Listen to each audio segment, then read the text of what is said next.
ఇది కళ నిజమా నాకే అర్థం కావడంలా. అంటే మామూలుగా 30 రకాల కూరగాయలు పండుతాయని ఎవరు ఊహించారు. అది కూడా ఒక పెద్ద హారం తయారు చేస్తాను ఓకే అందలేదు. నేను 25 సంవత్సరాల కంటే ముందు ఇన్ఫర్మేషన్ టెక్నాలజీని ప్రమోట్ చేశా. జ్ఞాపకం ఉన్న తమ్ముళ్ళలోనే అడుగుతున్నాను మిమ్మల్ని అందరినీ. అప్పుడే నేను హైటెక్ ఇన్ అగ్రికల్చర్ వ్యవసాయంలో హైటెక్ కూడా తీసుకొచ్చిన ఘనత తెలుగుదేశం పార్టీకే దక్కింది. దాని ఫలితమే 30 రకాల కూరగాయలు ఈ రోజు రామకుప్పంలో పండుతున్నాయి. ఆ రోజు మీరు చూస్తే ఇజ్రాయెల్ టెక్నాలజీ చెల్దిగాని పనిలో మొట్టమొదటిసారిగా భారతదేశంలో ప్రవేశపెట్టిన పార్టీ ఏదైనా ఉందంటే అది తెలుగుదేశం పార్టీ. అది తెలుగుదేశం పార్టీకి ఉండే విజనరీ. ఆ తర్వాత మీరు చూస్తే నేను మైక్రో ఇరిగేషన్ కూడా తుంపర్ల సేద్యం కానీ బిందు సేద్యం కానీ 100కి 90%, ఎస్సీలకైతే 100% సబ్సిడీతో ఇచ్చానంటే అది తెలుగుదేశం పార్టీ విజనరీ. ఎందుకంటే మైక్రో ఇరిగేషన్ వల్ల 1 ఎకరాకు వాడే నీళ్లు పొదుపుగా 3 ఎకరాలకు ఉపయోగించుకోవచ్చు. దిగుబడి పెరుగుతుంది, మీ ఆదాయం పెరుగుతుంది, నాణ్యమైన క్వాలిటీ అంతా కూడా వచ్చే అవకాశం ఉంటుందనే ఉద్దేశంతో దీనికి కూడా ప్రాధాన్యత ఇచ్చాను. నేను ఒకటే మిమ్మల్ని కోరుతున్నా, ఈ నియోజకవర్గంలో నీటి ఎద్దడి లేకుండా చేయాలనుకున్నాను. 100 నీవా నీళ్లు వీకోట వరకు తీసుకొస్తే 13% పనులు కావాలి. దుర్మార్గమైన పాలన చేయలా పని చేయకుండా నిరమేషాలు లెక్కేశారు. ఈ రోజు నేను వస్తున్నానంటే ప్రొక్లైన్లు పెట్టి కలబెడుతున్నారు. కాలువలో కలబెడితే ఏం జరుగుతుందని అడుగుతున్నా. అంటే ఈ రోజు మీరు గుర్తుపెట్టుకోవాలి, రేపు ఎన్నికలు వస్తున్నాయి. మనల్ని మభ్య పెట్టాలని ప్రయత్నం చేస్తున్నారు. అదే తెలుగుదేశం గారు ఉండుంటే, మన పార్టీ అధికారులు ఉండుంటే 2020కే నీళ్లు వచ్చేటివి. ప్రతి ఒక్క చెరువుకు నీళ్లు ఇచ్చేవాళ్ళం, పాలారు మొత్తం నీటితో నింపేవాళ్ళం, కరువు అనే మాట లేకుండా చేసేవాళ్ళం. ఇప్పుడు కూడా డిమాండ్ చేస్తున్నా, పులివెందలకు నీళ్లు ఇచ్చా, కుప్పానికి ఎందుకు నీళ్లు ఇవ్వని అడుగుతున్నా ఈ ముఖ్యమంత్రిని. ఇంకో పక్క అడుగుతున్నా, ఎవరైతే మంత్రి ఉన్నారో వీళ్ళ మంత్రికి కాంట్రాక్టర్లకు ఉండే కాంట్రాక్ట్ పైన ఉండే ప్రేమ రైతాంగం పైన లేదు.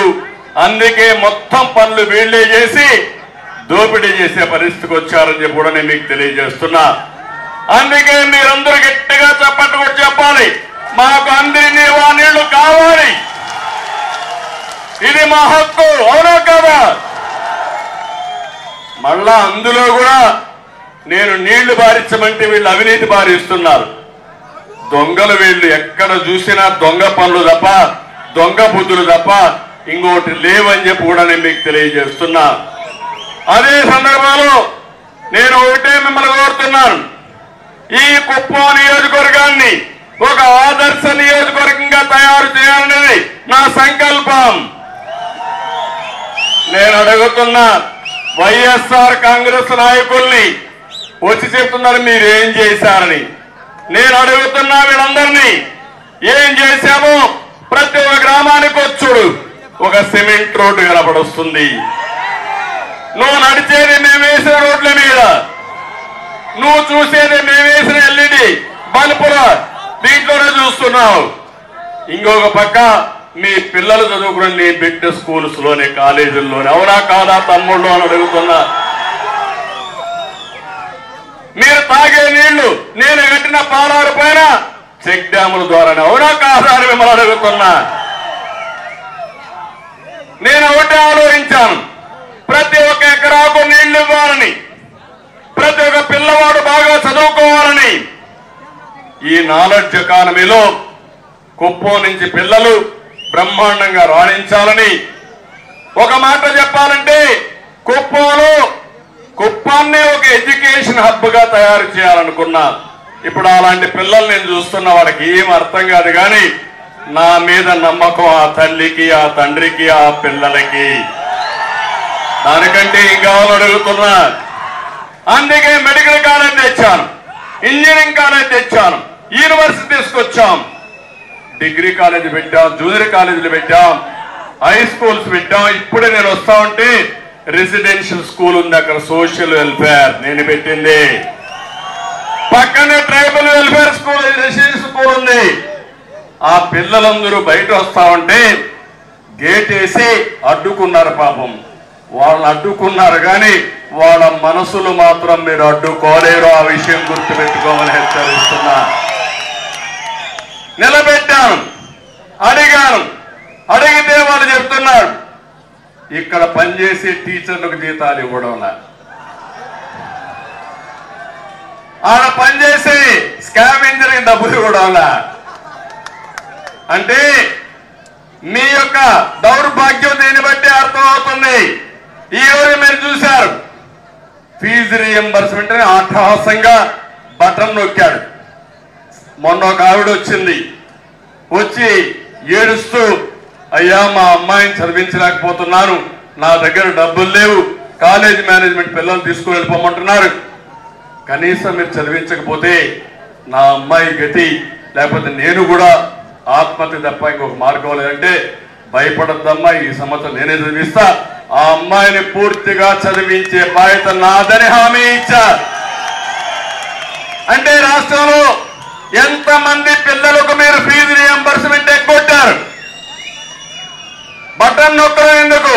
నేనున్నప్పుడు బటన్ నొక్కేది కాదు, నేరుగా ఎవరన్నా చదువుకోవాలంటే చదువుకున్న వాళ్ళకి నేరుగా మీ కాలేజీలో ఫీజు రీఎంబర్స్మెంట్ చేసిన ఘనత తెలుగుదేశం పార్టీది, ప్రభుత్వాలది. బటన్ నొక్కుడు కార్యక్రమంతో బటన్ బొక్కుడు కార్యక్రమం స్టార్ట్ అయిపోయింది. నేను అడుగుతున్నా, ఈరోజు పేపర్లో చూశారు, ఫీజు రీఎంబర్స్మెంట్ కి సాక్షిలో ఫుల్ పేజ్ అడ్వర్టైజ్మెంట్ కావాలన్నా? ఎవడబ్బ సొమ్మిది? మీ నాన్న ఉందా? నీ జాగీరా ఇది? అంటే అడిగేవాడు లేడని, మీరు మోసపోతారని, పేదవాళ్ళని మోసం చేయడం కోసం ఇలాంటి తప్పుడు విధానాలు చేసే వ్యక్తుల్ని ఏమనాలో మీరే ఆలోచించమని నేను కోరుతున్నా. ఆదాయం మనకు కాదు, న్యాయపరంగా రావాల్సిన డబ్బులు కూడా సగం కొట్టేసి సగం అడ్వర్టైజ్మెంట్ ఇచ్చుకొని ఇష్టానుసారంగా దోచుకుని నేనేదో ప్రజలకు అది చేస్తున్నా ఇది చేస్తున్నానని నటించే పరిస్థితికి వచ్చారు. నేను ఒకటే మీ అందరినీ కోరుతున్నా, అందరూ మోసపోయాం, అందరూ నష్టపోయారు. మా పోలీసులు కూడా కనుక వాళ్ళు కూడా నష్టపోయారు. అందరికంటే ఎక్కువ బాధితులు వాళ్ళే. టీచర్లు, పోలీసులు, ఉద్యోగస్తులు, మా అంగన్వాడీ టీచర్లు అయితే రోడ్డు మీదనే ఉన్నారు, గురుకుల పాఠశాల టీచర్లు రోడ్డు మీదనే ఉన్నారు, పారిశుద్ధ కార్మికులు రోడ్డు మీదనే ఉన్నారు, ఆశా వర్కర్లు రోడ్డు మీదనే ఉన్నారు. ఎవరున్నారు? ఇంట్లో ఎవడూ లేదు. ఒక్క జగన్మోహన్ రెడ్డి మాత్రం తాడేపల్లి ప్యాలెస్ లో ఉన్నాడు, అందరూ రోడ్ల మీద ఉన్నారు. నేను అడుగుతున్నా, ఏ తమ్ముడికైనా ఉద్యోగం వచ్చిందా? తమ్ముడు అడుగుతున్నా, మోసం చేశాడా లేదా అని మిమ్మల్ని అడుగుతున్నా. జాబ్ క్యాలెండర్ ఉందా అని మిమ్మల్ని అడుగుతున్నా. జాబ్ క్యాలెండర్ లేదు, మెగా డిఎస్సి ఊసే లేదు, ఒక్క ఉద్యోగం లేదు, పెట్టుబడులు లేవు, పరిశ్రమలు పెట్టాలంటే వచ్చేవాడు లేడు. ఈయన చూస్తే అందరికీ భయం, ఎందుకంటే వాటాలు అడుగుతాడు. వాళ్ళు పెట్టుబడి పెడితే ఎంత వాటా ఇస్తావు? వాటాలు అడిగితే పెట్టుబడులు పెడతారా తమ్ముళ్ళు అని మిమ్మల్ని అడుగుతున్నా. అందుకే అమర్ రాజా బ్యాటరీ కూడా పారిపోయింది. ఒక్కరు కాదు, లూలు గాని అదాని డేటా సెంటర్ గాని అందరూ పారిపోయే పరిస్థితికి వచ్చారు. మళ్ళీ ఒకటే చెప్తున్నా, పిల్లలకు ఉద్యోగాలు రావాలంటే తమ్ముళ్ళు ఎవరు రావాలి?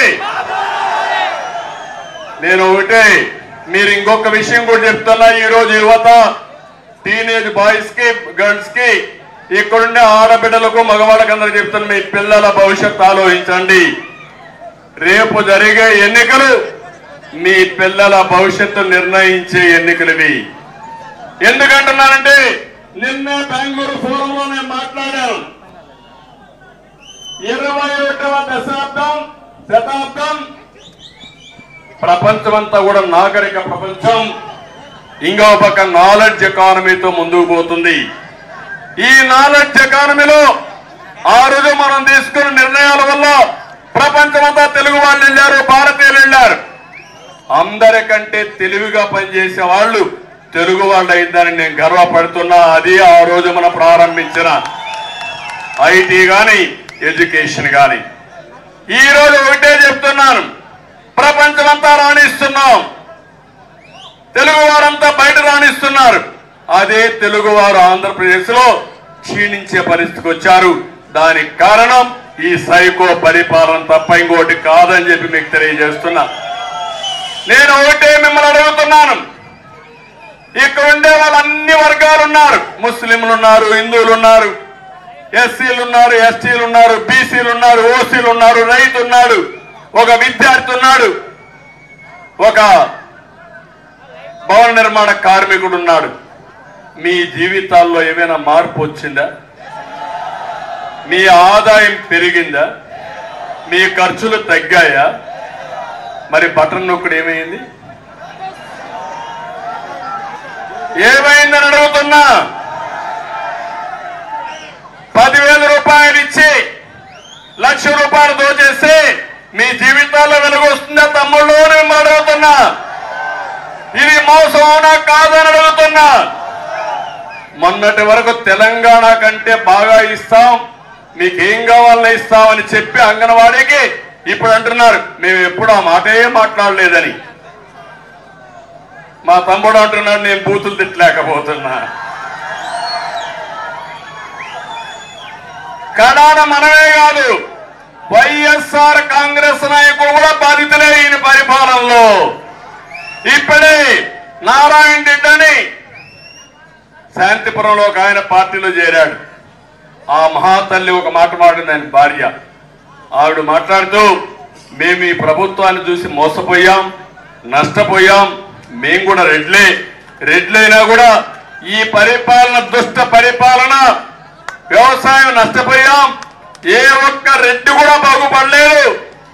నేను ఇంటింటికి పోయి చెప్తాను, తిరిగి తెలుగుదేశం వస్తే తప్ప మాకు మోక్షం లేదని ఆ కుటుంబం చెప్పే పరిస్థితికి వచ్చారు. ఇంకొక మాట అన్నారు, వాళ్ళు మాట్లాడినప్పుడు, ఆ అమ్మాయి మాట్లాడినప్పుడు, సార్ మీరు కానీ గట్టిగా లేకపోతే రేపు మా ఇంట్లో ఇప్పటికి మా ఆస్తులకే రక్షణ లేదు, రేపు మా ఆడబిడ్డలకు కూడా రక్షణ ఉండదని చెప్పే పరిస్థితికి వచ్చారంటే నాకు అర్థం కాల. అంటే కామన్ మ్యాన్ కూడా అర్థమైపోయింది, సామాన్య ప్రజలకు కూడా అర్థమైపోయింది. నేను అడుగుతున్నా, మీ ఆస్తికి మీకు రక్షణ ఉందా అని మిమ్మల్ని అడుగుతున్నా. మొన్నే సర్వే చేశాడు, సర్వే చేసి కనీసం మీకు చెప్పకుండా రికార్డు రాసేశారు. అంటే మీ ఆస్తి ఎవడుకుందో నాకు తెలియదు, ఇప్పుడు ఎత్తుక్కోవాలి మనం. అది కూడా ఎత్తుక్కోవడానికి కూడా వీలు కాని పరిస్థితి. రాష్ట్రంలో ఓట్ల దొంగలున్నారు, ఆస్తులు కొట్టేసే దొంగలు కూడా తయారైపోయారని చెప్పి నేను మీకు తెలియజేస్తున్నా. ఇంకో పక్క మీరు చూడండి, కొత్తగా ఒక చట్టం తీసుకొచ్చారు, ఎంఆర్ఓకి అధికారాలు తీసేసి ఆర్డీఓకి ఇస్తారంట. ఆర్ఓఆర్ కానీ ఇవన్నీ కూడా. అంటే కొత్త చట్టం వచ్చింది, ఆ చట్ట ప్రకారం జగన్మోహన్ రెడ్డికి కావాల్సిన ప్రైవేటు వ్యక్తులు పెట్టుకొని మీ రికార్డులు ఆయన మెయింటైన్ చేపిస్తారంటే తమ్ముళ్ళు మీ భవిష్యత్తు మీరు ఆలోచించుకోండి. ఇప్పటికే మీ ఆస్తులకు విలువ లేదు, మీకు భద్రత లేదు. ఇలాంటి దుర్మార్గులు వస్తే రేపు ఏమవుతారు? మీరు నాలాంటి వాడికే రక్షణ లేదంటే మీరు ఒక లెక్క అని మిమ్మల్ని అడుగుతున్నా. ఒక నియంత పాలన, ఒక ఎలాంటి వ్యక్తి అంటే వేరే వాళ్ళు పచ్చగా ఉంటే చూసి సహించలేని వ్యక్తి పరిపాలిస్తున్నాడు. పాలకులు ఎప్పుడు ఎట్లుండాలంటే నా ప్రజలు బాగుంటే నేను బాగుంటాను, ఈ ప్రజల కోసం నేను పనిచేయాలని ఆలోచించాలి తప్ప వీళ్ళందరూ బానిసలుగా ఉండాలా, నాపైనే ఆధారపడాలా, నేను మాత్రం దోచుకోవాలనుకుంటే అది సబబు కాదని చెప్పి కూడా నేను మీకు తెలియజేస్తున్నా. ఇది ప్రజాస్వామ్యం కాదనే విషయం కూడా మీకు తెలియజేస్తున్నా. నేను మిమ్మల్ని అందరినీ ఒకే విషయం కోరుతున్నా. ఈ రోజు ఇక్కడ తెలుగుదేశం కార్యకర్తలు ఉన్నారు, జనసేన కార్యకర్తలు ఉన్నారు. మీరు చేయని తప్పులకి ఎంతమంది జైలుకు పోయి వచ్చారు? తమ్ముళ్ళు అడుగుతుంది. ఇక్కడ మునసాయం కూడా జైలుకు పోయి వచ్చారు. ఎస్సీల పైన ఎస్సీ అట్రాసిటీ యాక్ట్ పెట్టారు. నేను నా జీవితంలో కుప్పంలో ఇలాంటి జరుగుతాయని ఎప్పుడు నేను ఆలోచించలేదు, ఊహించలేదు. అలాంటిది 400-500 పైన, ఒక్కొక్కరి పైన 10 కేసులు, 15 కేసులు, 20 కేసులు జైలుకు పంపించడం అంటే మనల్ని హింసించి మనలందరినీ బానిసలుగా చూసి పైశాచిక ఆనందం పొందే ముఖ్యమంత్రి మనకు కావాలన్న తమ్ముళ్ళు అని మిమ్మల్ని అడుగుతున్నా, ఆడబిడ్డలను అడుగుతున్నా. ఎవరైనా ధైర్యంగా నాకు అన్యాయం జరిగిందని రోడ్డు మీదకి వచ్చే పరిస్థితిలో మీరున్నారా? 75 సంవత్సరాలు స్వాతంత్రం వచ్చిన తర్వాత ఒకప్పుడు ఏ ముఖ్యమంత్రి తప్పు చేసినా అడిగారా లేదా అని మిమ్మల్ని అడుగుతున్నా. అందుకే నేను మిమ్మల్ని ఒకటే కోరుతున్నా, ప్రతి ఒక్క కార్యకర్తకు అన్యాయం జరిగింది, ఆ కార్యకర్తలకు భరోసా ఇస్తున్నా. నేను మీకు అండగా ఉంటా. భవిష్యత్తులో తప్పకుండా మిమ్మల్ని కాపాడుకునే బాధ్యత నాది నాది నాదని మరొకసారి వారందరికీ హామీ ఇస్తున్నా. ఇది కాకుండా ఈరోజు ఇంకొక విషయం కూడా మీరు చూస్తే,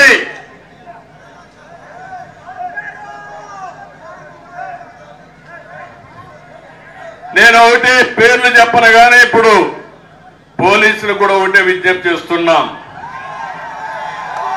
రాబోయేది చూశారు, తెలుగుదేశమే. ఏం అనుమానాలు వద్దు, కలగనొద్దండి. దౌర్జన్యాలు చేసి ఈ సైకో ముఖ్యమంత్రి చెప్తే నమ్మద్దండి.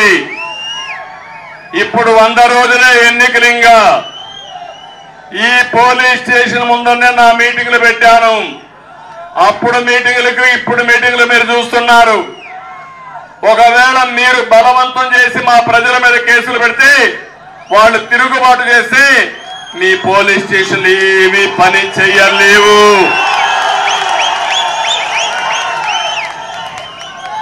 ఇప్పుడు ఎన్నికల కమిషన్ కూడా రంగంలో ఉంది.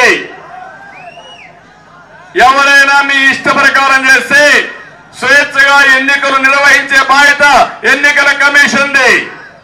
నేను ఒకటే మీ అందరినీ కోరుతున్నా, భయపడితే మాత్రం భయమే మనల్ని చంపేస్తుంది. ధైర్యంగా ఉంటే ఏమీ కాదు, విజయం మనదే అని మరొకసారి మీకు తెలియజేస్తున్నా. కుప్పంలో 1 లక్ష మెజారిటీ రావాలంటే ఈ రోజు నుంచి ప్రతి ఒక్క ఇంట్లో తెలుగుదేశం పార్టీ జెండా పెట్టుకొని బయలుదేరాలి. ప్రజల్లో చర్చ చేయాలి. 5 ఏళ్ళు ఏమి నష్టపోయామో ఒక రైతుగా ఆలోచించాలి, ఒక నిరుద్యోగిగా ఆలోచించాలి. భవిష్యత్తులో ఏం కావాలో మీరు ఆలోచించి తెలుగుదేశం పార్టీకి అండగా ఉంటే ఒకటే హామీ ఇస్తున్నా. తిరిగి 30 సంవత్సరాల్లో ఎంత అభివృద్ధి చేశానో రాబోయే 5 సంవత్సరాలు అంత అభివృద్ధి చేసి మీ రుణం తీర్చుకుంటానని చెప్పి మీ అందరికీ హామీ ఇస్తున్నా. గ్రామాల్లో ఇంకా కొన్ని మౌలిక వస్తువులు మిగిలిపోయినాయి, అవన్నీ చేపిస్తా. ప్రతి ఒక్క ఎకరాకు మంచి సాగునీరు ఇప్పిస్తా. ఇంటింటికి నేను ఆ రోజు జలసిరి కింద, ఎన్టీఆర్ జలసిరి కింద 2 రూపాయలకు 20 లీటర్ నీళ్లు ఇస్తే దాన్ని కూడా పుణ్యం కట్టుకున్నారు. 5 రూపాయలు, 10 రూపాయలు, అవి కూడా పనిచేయడం లేదు. ఇంటింటికి ప్రొటెక్టెడ్ వాటర్ ఇచ్చే బాధ్యత నాదని మరొకసారి మీ అందరికి తెలియజేస్తున్నా.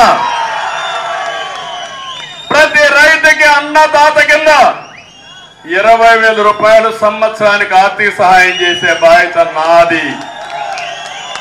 మహాలక్ష్మి కార్యక్రమం కింద ప్రతి ఒక్క మహిళకి నెలకు ఇంట్లో ఎంతమంది ఉంటే అంతమందికి 1,500 రూపాయలు ఇచ్చే బాధ్యత నాది. 3 గ్యాస్ సిలిండర్లు ఉచితంగా ఇస్తాను. ఇంకో పక్క ఆడబిడ్డ నిధి కింద పిల్లలు చదువుకున్న వాళ్ళందరికీ చెప్తున్న తల్లికి వందనం కింద ఎంతమంది ఉంటే అంతమందికి 15,000 ఇచ్చే బాధ్యత తీసుకుంటామని మీకు హామీ ఇస్తున్నా. ఇవన్నీ చేసి మళ్ళీ మిమ్మల్ని ఒకప్పుడు డాక్రా సంఘాలు పెట్టా, దీపం పెట్టి ఆ రోజు వంట గ్యాస్ ఇచ్చా, ఈరోజు మళ్ళా హామీ ఇస్తున్నా, మిమ్మల్ని శక్తివంతమైన మహిళలుగా తయారు చేసే బాధ్యత నాది. ఒకప్పుడు ఐటీకి ప్రాధాన్యత ఇచ్చాను, ఆడపిల్లల కోసం ఉద్యోగాల్లో కాలేజీల్లో 33% రిజర్వేషన్లు పెట్టాను. అంత మునుపు వరకట్నం ఉంటే ఇప్పుడు వరకట్నం పోయి రివర్స్ కట్నం ఇచ్చే పరిస్థితికి వచ్చారు ఆడపిల్లలకి. అది తెలుగుదేశం పార్టీ సిద్ధాంతం. భవిష్యత్తులో నేను ఒకటే మీ అందరికీ హామీ ఇస్తున్నా, ఈ కుప్పం నియోజకవర్గాన్ని ప్రపంచానికి అనుసంధానం చేస్తాం. ఇక్కడ పండిన కూరగాయలు ప్రపంచానికి ఎగుమతులు చేస్తాం. ఈ ప్రాంతంలోనే మళ్ళా ఎయిర్పోర్ట్ తీసుకొచ్చి కార్గో ద్వారా మీరు విదేశాలకి మీ కూరగాయల బండి నుంచి పంపించే బాధ్యత నేను తీసుకుంటా. ఇక్కడ మీ ఇంట్లోనే కూర్చొని ప్రపంచంలో ఎక్కడ కావాలంటే అక్కడ ఉద్యోగం చేసే బాధ్యత కూడా తీసుకుంటా. తమలో నేను మీకోసం బతుకుతున్నా, నాకు అన్ని సాధించా. ముఖ్యమంత్రి పదవి నాకేం అవసరం కూడా లేదు, కానీ నా జాతి కోసం, తెలుగు జాతి కోసం నా తర్వాత కూడా నేను చేసిన పనులు ఫలితాలు ఇచ్చేట్టుగా ఉండాలని ఆలోచిస్తున్నా. అది చేస్తానని మరొక్కసారి మీ అందరికీ హామీ ఇస్తున్నా. నా ఆలోచన ఒకటి, పేదరికం లేని సమాజం ఉండాలి, ఆర్థిక అసమానత తగ్గించాలి, ప్రతి ఒక్క పేదవాడికి నేను అండగా ఉంటా. అందుకే ఒకప్పుడు P3 మోడల్ ఒకటి నేనే తీసుకొచ్చా సంపద కోసం. అంటే P3 అంటే సంస్కరణలు వచ్చిన తర్వాత పబ్లిక్ ప్రైవేట్ పార్ట్నర్షిప్, దాని కిందనే రోడ్లు వచ్చాయి, దాని కిందనే పవర్ ప్రాజెక్టులు వచ్చాయి, దాని కిందనే విమానాశ్రయాలు వచ్చాయి, దాని కిందనే విమానాలు కూడా వచ్చాయి. ఇప్పుడు నేను ఆలోచిస్తున్నా, పేదరిక నిర్మూలన కోసం, ఆర్థిక అసమానత తగ్గించడం కోసం P4 మోడల్ అంటే పబ్లిక్ ప్రైవేట్ పీపుల్ పార్ట్నర్షిప్. పేదవాళ్ళని పార్ట్నర్స్ గా చేసుకుంటా. బాగా చదువుకున్న వాళ్ళు, డబ్బులు సంపాదించుకున్న వాళ్ళు, మీరు డబ్బులు సంపాదించడం కాదు, నీతో పుట్టిన వాడిని, మీ ఊర్లో ఉండే వాళ్ళని, ఒకరినో ఒకరికంటే ఎక్కువ కుటుంబాలను పైకి తీసుకొస్తే నీకు పేరుంటుంది, నీ జన్మ సార్థకత. అదే పని నేను చేస్తానని మీ అందరికీ హామీ ఇస్తున్నా. ఒకప్పుడు ఇక్కడ జన్మభూమి తీసుకొచ్చాను, జన్మభూమి పిలిపించాను. విదేశాల్లో ఉండేవారు కూడా మీ ఊర్లో మీ స్కూల్ పిలుస్తా ఉంది, వచ్చి బిల్డింగ్ కట్టు, మీ ఊర్లో నీ మనుషులు పిలుస్తున్నారు, రోడ్డు వెయ్యి అనే పనులు చేయించాం. ఇప్పుడు నా ఆలోచన ఒకటి, అవన్నీ అయిపోతున్నాయి, మనమే చేసుకోగలుగుతాం. కానీ పేదవాళ్ళకు అండగా ఉండడం సామాజిక బాధ్యత. నా జీవితంలో ఒకటే సంకల్పం, ఆ సంకల్పం అనునిత్యం నేను సంపాదించేదంతా ప్రభుత్వం తరఫున పేదవాళ్ళకి చెందాలనేది నా సంకల్పం అని చెప్పి మరొక్కసారి తెలియజేస్తున్నా. ఈ దుర్మార్గులు చేసేది పేదవాళ్ళని నిరుపేదలుగా చేయాలనుకుంటున్నారు, 24 గంటలు భిక్ష ఎత్తుకోవాలనుకుంటున్నారు. నేను ఆలోచించేది, పేదవాళ్ళ కుటుంబ సభ్యుల్ని ఆస్తిగా పరిగణించి వాళ్ళని బాగా చదివించి వాళ్ళకు నైపుణ్యం నేర్పించి వాళ్ళు 10 రూపాయలు మనం ఇస్తే 100 రూపాయలు చదివి సంపాదించే మార్గాన్ని చూపించే బాధ్యత నాదని మీ అందరికీ హామీ ఇస్తున్నా. ఇవన్నీ చూసిన తర్వాత జగన్మోహన్ రెడ్డికి అర్థమైపోయింది, ఓడిపోతున్నామని అర్థమైపోయింది, ఆయన సినిమా అయిపోయిందని అర్థమైపోయింది, ఇంకెవరు భయపడని కూడా అర్థమైపోయింది, తిరుగుబాటుకు సిద్ధమైపోయారని కూడా అర్థమైపోయింది. అందుకే ఇప్పుడు ఏమంటున్నా అంటే ఎమ్మెల్యేలు మార్చేస్తారంట. ఏం తమ్ముడు, ఎమ్మెల్యేలు మార్చేస్తే అయిపోతున్నా అని మిమ్మల్ని అడుగుతున్నా. అంటే ఒక్క విషయం గుర్తుపెట్టుకోండి, పక్కనే ఒక ఎమ్మెల్యే ఉన్నాడు. ఇప్పుడే ఒక అతను శాంతిపురంలో చెప్పాడు, ఒక గ్రనైట్, సొంత గ్రనైట్ మెడ మీద కత్తి పెట్టి నిన్ను చంపేస్తాం, ఇది ఇచ్చేయమంటే భయపడి ఇచ్చేశాడు పాపం.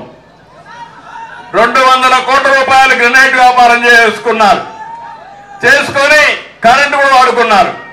40 లక్షలు కరెంటు ఛార్జీలు కట్టకుండా ఆ కరెంటు బిల్లు ఎవరికి వచ్చిందంటే దోచుకున్నోడికి రాలేదు. ఎవరి పేరుతో ఆస్తుందో వాడికి వచ్చి ఆ 40 లక్షలు ఇది కట్టమంటున్నారు. ఇప్పుడు నేను అడుగుతున్నా, జగన్మోహన్ రెడ్డి ధైర్యం ఉందా? తీవయ్యా నువ్వు. పక్కనే ఒక ఎమ్మెల్యే ఉన్నాడు, అవినీతి పరుడు, సాక్ష్యాలతో ఇస్తున్నా. నువ్వు మాట్లాడుతున్నావు. ఇక్కడ ఒక మంత్రి ఉన్నాడు, మాట్లాడితే కుప్పానికి వస్తాడు. మాట్లాడితే కుప్పానికి ఎందుకు వస్తున్నాడు తెలుసా మీకందరికీ? మన మీద ప్రేమతో కాదు, మన గ్రనైట్ల పైన ప్రేమ. అతనికి కప్పం కోసం కుప్పానికి వస్తున్నాడు ఆ పెద్ద మనిషి. దోపిడీ కోసం కుప్పానికి వస్తున్నాడు ఆ పెద్ద మనిషి. నేను అడుగుతున్నా, మీరు మంత్రా దళారిలా అని అడుగుతున్నా. దళారుడైతే దళారుల వ్యాపారం చేసుకోండి, మంత్రులైతే సేవా కార్యక్రమాలు చేయండి. ఏదో నా మీద దాడి చేసినంత మాత్రాన భయపడిపోతాననుకోవద్దండి.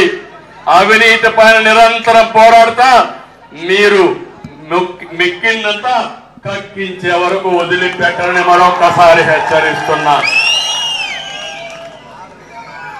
మీరు చూస్తే అవసరం లేని కాలువల కోసం 5,000 కోట్ల రూపాయలు శాంక్షన్ చేసి అందులో 1,000 కోట్ల రూపాయలు అడ్వాన్స్ కూడా తీసేసుకున్నారు. ఇప్పుడు కూడా మీరు చూస్తున్నారు, అందరినీ ఒక కాలువ తవ్వుతున్నారు. ఎందుకు? మీ మీద ప్రేమ కొద్దా? దేనికి? కాసుల కక్కుర్తితో డబ్బులు కొట్టేయడానికి. చేసేది 10 రూపాయల పని, బిల్లు చేసుకునేది 100 రూపాయలు. ఇది న్యాయమా తమ్ముళ్ళు అని మిమ్మల్ని అడుగుతున్నా. ఎవరి డబ్బులు? ఇది మీ డబ్బులా? ఎవరి డబ్బులు? ధైర్యం ఉందా జగన్మోహన్ రెడ్డి? మీ మంత్రిని తీసేస్తావా? తీస్తావా అని అడుగుతున్నా. ఇంకొకరికి ఎంపీ ఇచ్చావు, ఆ ఇంట్లోనే ఇంకొకరికి ఎమ్మెల్యే ఇచ్చావు. అంటే రౌడీజం చేస్తే భయపడిపోయి ఓట్లు వేసే రోజులు అయిపోయినాయి. నేను ఒకటే చెప్తున్నా, ఇలాంటి రౌడీలు 45 ఏళ్ళు ఎంతో మంది చూసా. నేను అనుకోనుంటే వీళ్ళు రోడ్లకు కూడా వచ్చేవాడు కాదు, రోడ్డు మీద తిరిగేవాళ్ళు కాదు. ఆ విషయం గుర్తుపెట్టుకోవాలి. వీళ్ళు మాట్లాడుతున్నారు సామాజిక న్యాయం. ఏంటయ్యా సామాజిక న్యాయం నువ్వు చేసింది? ఎవరికి పదవులు ఇచ్చావు? రెడ్లందరూ కూడా బాగుపడలా. బాగుపడింది 4 రెడ్లే. ఎవరు? పెద్దిరెడ్డి, సజ్జల రెడ్డి, ఇంకో పక్క సుబ్బారెడ్డి, ఇంకో పక్క విజయసాయి రెడ్డి. 4 రెడ్లు బాగుపడితే దేశం అంతా రెడ్లు బాగుపడ్డారా? తమ్ముళ్ళు ఆంజనేయ రెడ్డి బాగుపడ్డా? మహా ఆనంద రెడ్డి బాగుపడ్డా? ఏమంటారు మీరు? ఎవరన్నా బాగుపడ్డారా? రెడ్లు అనే వాళ్ళు ఎవరన్నా బాగుపడ్డారా? వెనుకబడిన వర్గాలు ఎవరన్నా బాగుపడ్డారా? ఎస్సీలు ఎవరన్నా బాగుపడ్డారా? ఈ తాండాలో ఉండే ఎస్టీలు ఎవరన్నా బాగుపడ్డారా అని మిమ్మల్ని అడుగుతున్నా. ఏంటి సామాజిక న్యాయం? బీరకాయ, నేతి బీరకాయ, నేతి బీరకాయలో నెయ్యి ఎంత ఉంటుందో ఈయన సామాజిక న్యాయంలో అంతే ఉంది. ఆ విషయం మీరు గుర్తుపెట్టుకోమని మిమ్మల్ని కోరుతున్నా. అందుకే నేను ఒకటే చెప్తున్నా, ఇప్పుడు మారాల్సింది ఎమ్మెల్యేలు కాదు, మంత్రులు కాదు. ఎవరు మారాలి? ఎవరు మారాలి? మీ జాతకాలు బాగుపడాలంటే ఎవరు మారాలి?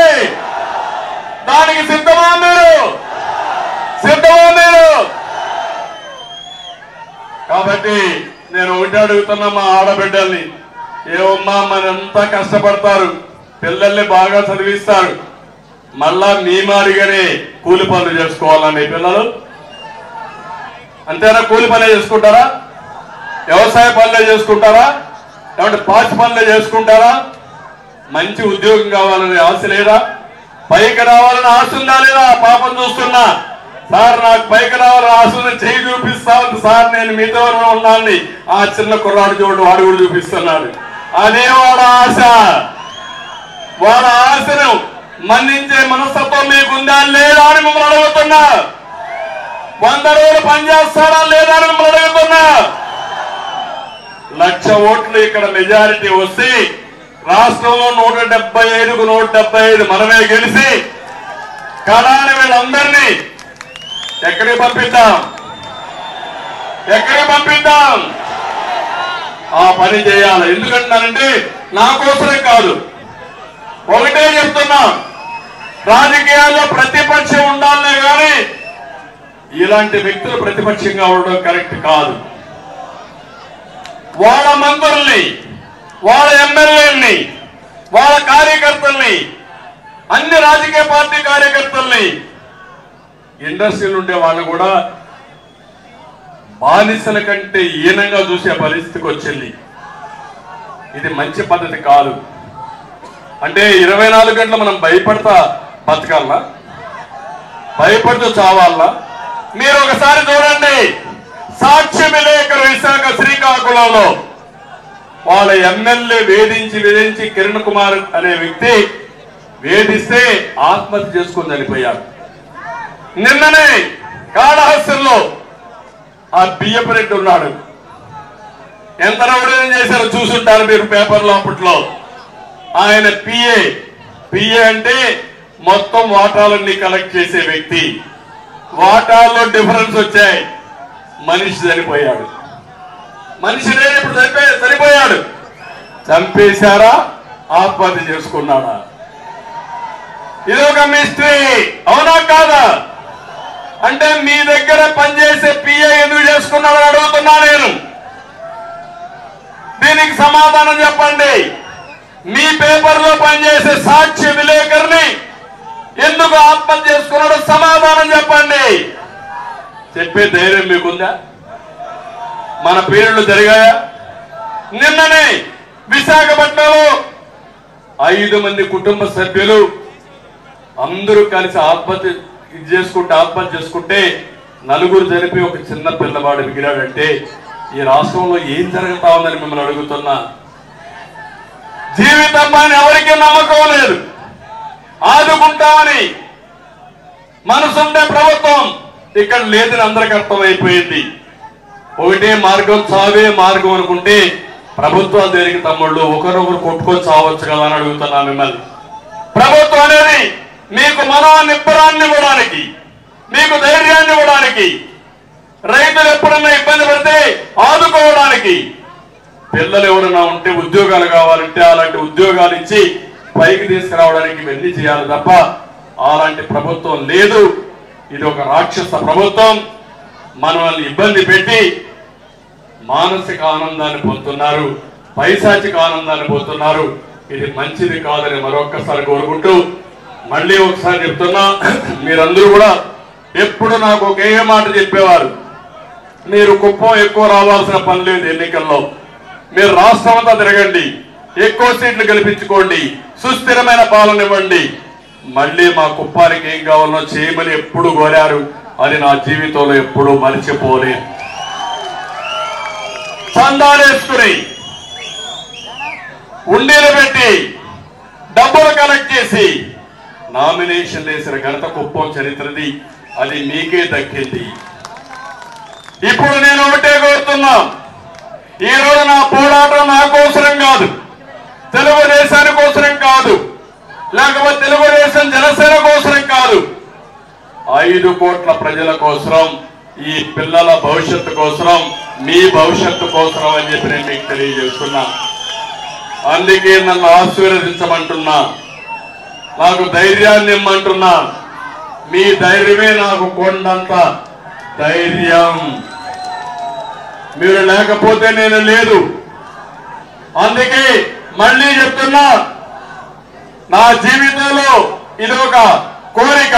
ఆ కోరిక గాడి తప్పిన పరిపాలన మళ్ళీ ఘాట్లో పెట్టి మిమ్మల్ని ప్రపంచంలోనే తెలుగు కమ్యూనిటీని నెంబర్ 1 కమ్యూనిటీగా చేసే వరకు పోరాడతా, న్యాయం చేపిస్తా, దానికి కావలసిన విధంగా ప్రణాళిక తయారు చేస్తా, ఎగ్జిక్యూట్ చేస్తానని చెప్పి నేను మీకు తెలియజేసుకుంటూ, ఈ రోజు మీరు చూపించిన అభిమానం నా గుండెల్లో శాశ్వతంగా ఉంటుంది. నా జీవితాంతం గుర్తుపెట్టుకుంటానని మరొకసారి అందరికీ తెలియజేసుకుంటూ మరొకసారి అందరికీ రిమైండ్ చేస్తున్నా, గుర్తు చేస్తున్నా, 100 రోజులు ఈ రోజు నేనేం చెప్పానో ఇవన్నీ గుర్తుపెట్టుకోండి. మళ్ళా రేపు వస్తారు, మేమేదో బటన్ నొక్కామంటారు. బటన్ నొక్కా బాగానే ఉంది, మా కరెంటు ఛార్జీలు ఏంటి, మా నిత్యావసర వస్తువుల ధరలేంటి, లేకపోతే మా బస్సు రేట్లేంటి, మా మీద వేసిన ట్యాక్సులు ఏంటి, పెట్రోల్ ఛార్జీలు ఏంటి, ఇవన్నీ అడిగి మా రోడ్ల కథ ఏంటి, ఇవన్నీ అడగాల్సిందిగా మరొక్కసారి నేను కోరుకుంటూ, ఒక సహకార నిరాకరణ తయారు కావాలి. వైఎస్ఆర్ కాంగ్రెస్ పార్టీలో ఎవరు పని చేసినా ఓటు అడిగినా అది పాపం. ఈ విషయం కూడా మీరు గుర్తుపెట్టుకోండి. దుర్మార్గులకు కానీ మీరు సహకరిస్తే పాముకు పాలు పోసి పెంచినట్టే అవుతుంది. అది చెయ్యొద్దని మరొకసారి మిమ్మల్ని అందరినీ కోరుకుంటూ చేస్తారని చెప్పి ఆశిస్తూ అందరికీ నమస్కారాలు. జై హింద్, జై తెలుగుదేశం. అదే మరిగా తెలుగుదేశం జనసేన అలయన్స్ కూడా వర్ధిల్లాలని మరొకసారి ఆకాంక్షిస్తూ అందరికీ నమస్కారాలు తెలియజేసుకుంటూ సెలవు తీసుకుంటున్నాను. నమస్కారం. ఎస్టీసీఎల్ జిల్లా ఎస్టీసీఎల్ అధ్యక్షులు కృష్ణానాయక్ గారు, రామకుప్పం పంచాయతీ పార్టీ అధ్యక్షులు విజయ్ కుమార్ రెడ్డి గారు కూడా పేర్లు మిస్ అయినాయి. వారు అనిదా భావించుతూ కోరుకుంటూ వారికి కూడా నమస్కారాలు. థ్యాంక్ యూ అని అంటారు. సార్ మీకు ధన్యవాదాలు సార్. నాకు 2 నిమిషాలు మీ అవకాశం ఇస్తే మా మండలంలో కొన్ని సమస్యలు ఉన్నాయి సార్, మీ దృష్టికి తీసుకొస్తాం సార్. సార్ చాలా మంది పేదలు ఈ టౌన్లో కూడా, టౌన్లో పాటు పల్లెల్లో కూడా ఇంటి స్థలాలు లేవు, కానీ ఇల్లు లేవు. చాలా మంది ఇల్లు లేకుండా బాధపడతా ఉన్నారు సార్. ఇల్లున్న వారికి అనర్హులకి పట్టాలు ఇచ్చారు, వాళ్ళకే ఇల్లు ఇచ్చారు, వేలాది రూపాయలు డిమాండ్ చేసి తీసుకుంటా ఉన్నారు సార్. మీరు అధికారంలోకి వచ్చిన తక్షణం ఈ రామకుప్పం హెడ్ క్వార్టర్ తో పాటు పల్లెల్లో కూడా పేదల కింద ఇంటి స్థలాల వల్ల ఇంటి కూడా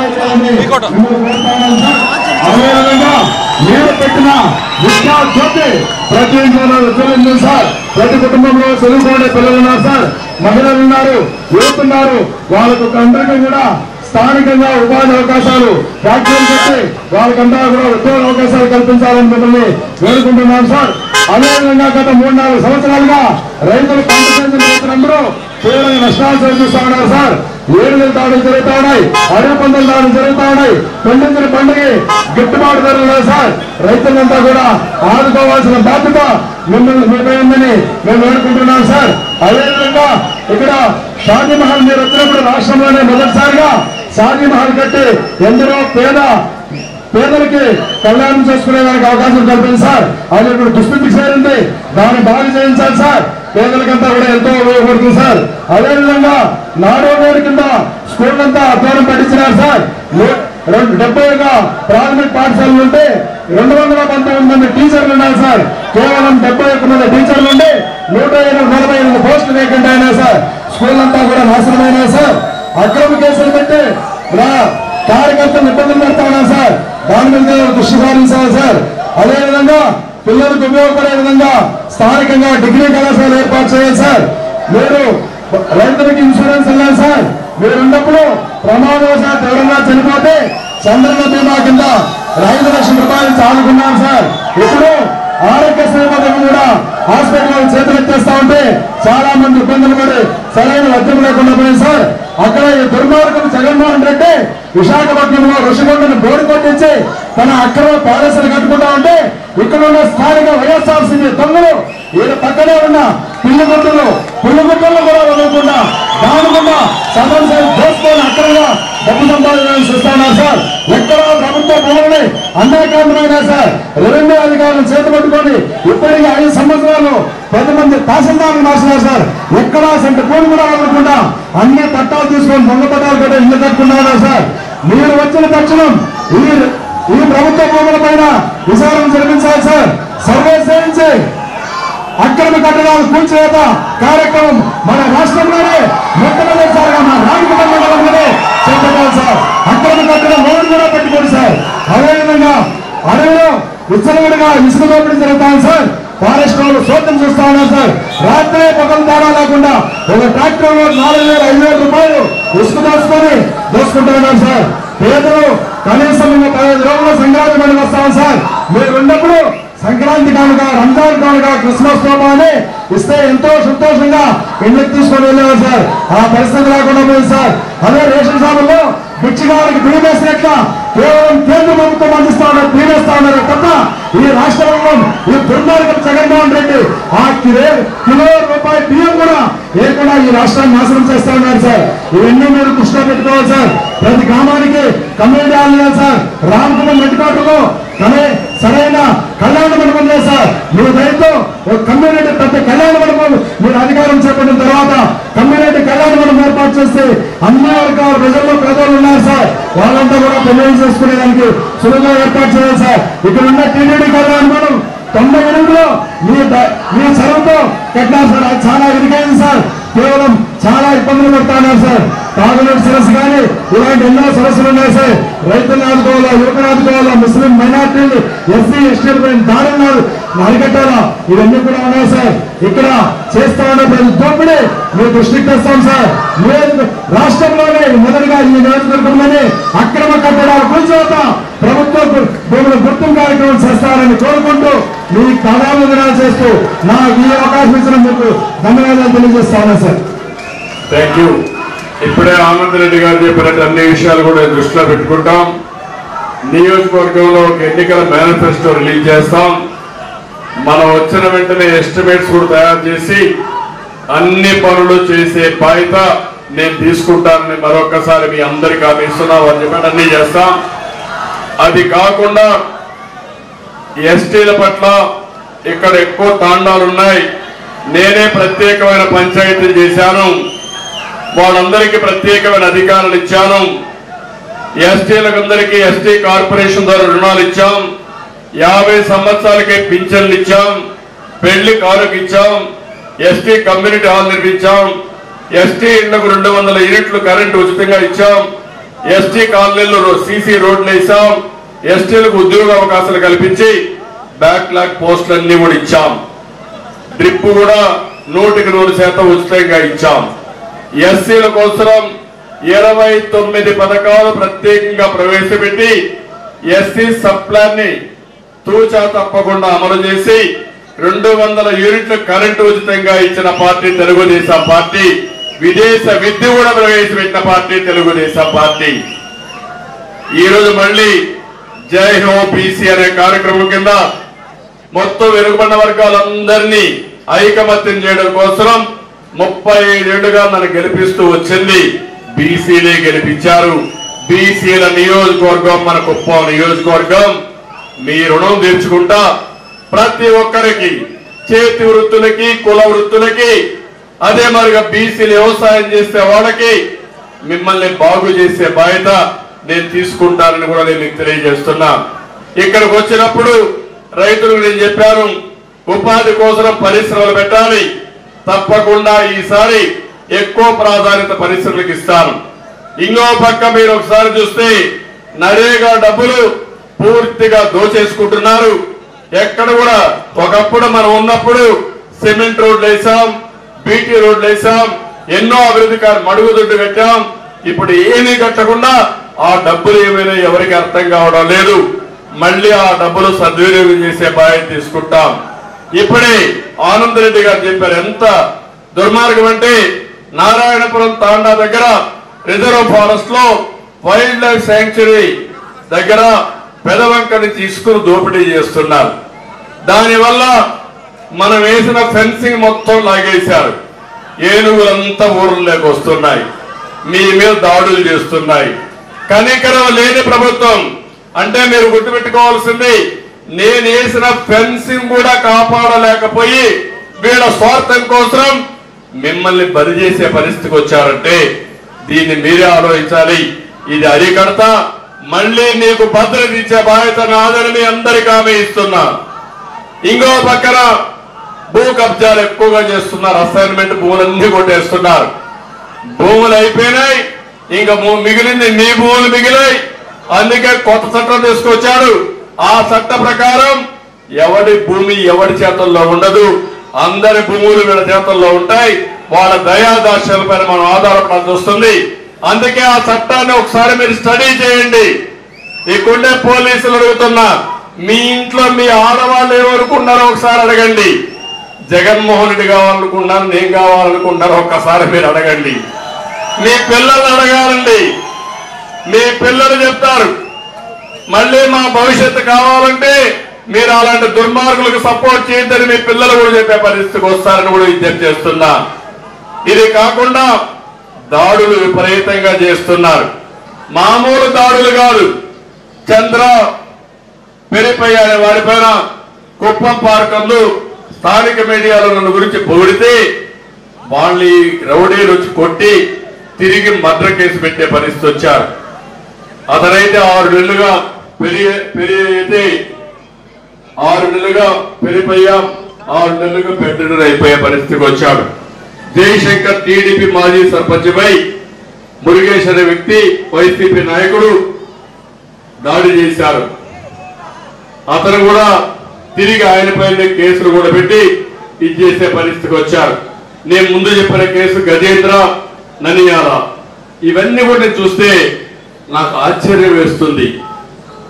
ఒక విషయం గుర్తుపెట్టుకోవాలి, ఈ రోజు ఉంటుంది, రేపు ఉంటుంది, నిన్న కూడా జరిగింది. నిన్న పాతది మర్చిపోవచ్చు, కానీ ఈ రోజు మీరు చేసే పనులన్నిటికీ మళ్ళీ ఈ కార్యకర్తలు ప్రజలు తిరుగుబాటు చేసి రేపేం జరగబోతుందో ఒకసారి గుర్తు పెట్టుకోమని హెచ్చరిస్తున్నా. ఒళ్ళు దగ్గర పెట్టుకొని మీరు కూడా కంట్రోల్లో నిగ్రహంగా ఉండాల్సిందిగా మరొకసారి ఈ పోలీస్ ముందరే హెచ్చరిస్తూ, తెలుగుదేశం పార్టీ ఎవ్వరికీ భయపడం. తీవ్రవాదుల పైన పోరాడిన పార్టీ తెలుగుదేశం పార్టీ. ముఠా నాయకులు అణిచివేసిన పార్టీ తెలుగుదేశం పార్టీ. రౌడీల్ని తులముట్టించిన పార్టీ తెలుగుదేశం పార్టీ. మత కలహాల్ని నియంత్రణ చేసిన పార్టీ తెలుగుదేశం పార్టీ. ఇప్పుడు రాజకీయ ఎవరైతే ఉగ్రవాదులు ఉన్నారో రాజకీయ రౌడీల్ని తుదముట్టించే పార్టీ కూడా తెలుగుదేశం పార్టీ. అదే సమయంలో పోలీసులు కూడా విజ్ఞప్తి చేస్తున్నా, ముందు కార్యక్రమాలన్నీ మీరే చేశారు. ఈ రోజు ఇలాంటి చెడు కార్యక్రమానికి కూడా మిమ్మల్ని ఉపయోగిస్తున్నారు. అది మంచిది కాదని వారికి కూడా విజ్ఞప్తి చేస్తూ, ఏదేమైనా తమ్ముళ్ళు ధైర్యంగా వెళ్ళండి. భవిష్యత్తు మనది. మీ భవిష్యత్తు కాపాడే బాధ్యత, భద్రత ఇచ్చే బాధ్యత నాదని మరొక్కసారి హామీ ఇస్తూ అందరికీ నమస్కారాలు, ధన్యవాదాలు. థ్యాంక్ యూ అని అంటారు. ఈ రోజు మీరు ఉత్సాహం చూస్తామంటే రాత్రికంతా కూడా ఉండేగా ఉన్నారు, కానీ ఇంకా చాలా మీటింగ్లు ఉన్నాయి. ధన్యవాదాలు, థ్యాంక్ యూ. చాలా మంది పిల్లలు మాట్లాడాలనుకుంటున్నారు, కానీ టైం లేదు, ఏమనుకోవద్దండి. ఇంకొదిలేదమ్మా, ఒకరు మాట్లాడి అందరూ మాట్లాడాలి, వదిలేండి. ఈరోజు వదిలేండి, మళ్ళా వస్తారు మాట్లాడుకుందాం. ఓకే అమ్మా, బాయ్.